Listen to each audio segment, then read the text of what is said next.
Assalamualaikum warahmatullahi wabarakatuh. Perkenalkan, nama saya Rehana Marsatufail dengan NIM 2024327072. Di sini saya akan mempresentasikan mengenai materi decision making style atau gaya pengambilan keputusan. Setiap orang memiliki cara yang berbeda dalam pengambilan keputusan.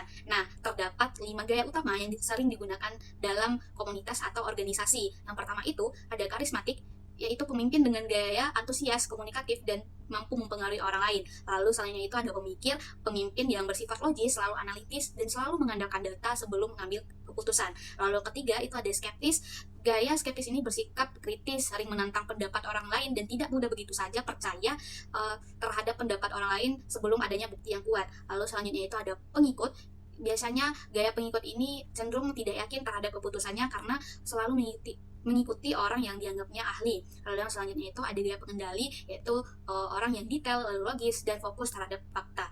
Nah, selanjutnya itu ada beberapa jenis permasalahan pada saat mengambil keputusan. Yang pertama itu ada masalah terstruktur, lalu masalah tidak terstruktur, dan keputusan dalam kritis. Nah, lalu selanjutnya itu ada pendelegasian dalam pengambilan keputusan, yang mana pemberian tugas kepada anggota tim yang berpengalaman, sementara itu pemimpin juga tetap bertanggung jawab untuk fokus pada keputusan bersama dan penting. Nah, di sini juga ada komponennya, yaitu pengawas, lalu motivasi, kepemimpinan, dan komunikasi. Selanjutnya itu ada implementasi Intel terhadap gaya pengambilan keputusan. Intel merupakan perusahaan teknologi global yang dikenal karena inovasi dan efisiensi tinggi, terutama dalam pengembangan prosesor dan riset kecerdasan buatan. Dalam praktiknya, Intel juga menerapkan berbagai gaya pengambilan keputusan sesuai konteksnya. Nah, yang pertama itu ada gaya karismatik. Nah, digunakan oleh CEO dan pemimpin inovasi ketika menghadapi perubahan besar seperti transformasi menuju teknologi AI dan data center. Lalu yang kedua itu ada gaya pemikir. Di sini terlihat pada tim riset dan pengembangan yang menganalisis berbagai alternatif inovasi. Mereka mengandalkan data eksperimen dan analisis pasar sebelum mengambil keputusan.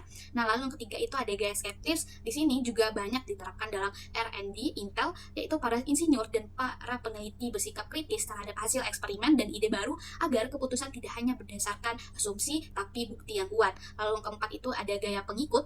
Biasanya itu muncul saat Intel menerapkan teknologi yang sudah terbukti efektif oleh industri lain, kemudian menyesuaikannya agar lebih efisien. Nah, dan yang terakhir itu ada gaya pengendali.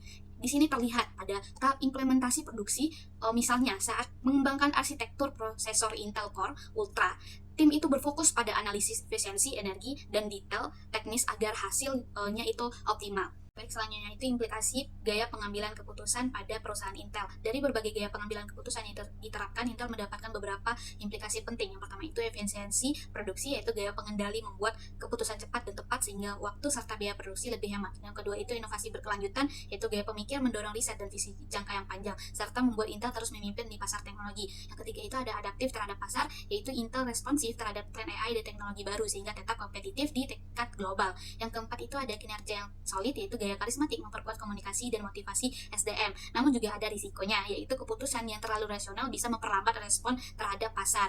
Nah, dari pemaparan saya tadi dapat kita ambil kesimpulan bahwa kombinasi berbagai gaya pengambilan keputusan menjadikan Intel tetap efisien, inovatif, dan mampu bersaing di industri teknologi global. Mungkin hanya itu yang dapat saya sampaikan. Jika ada salah, mohon maafkan. Terima kasih atas perhatiannya. Assalamualaikum warahmatullahi wabarakatuh.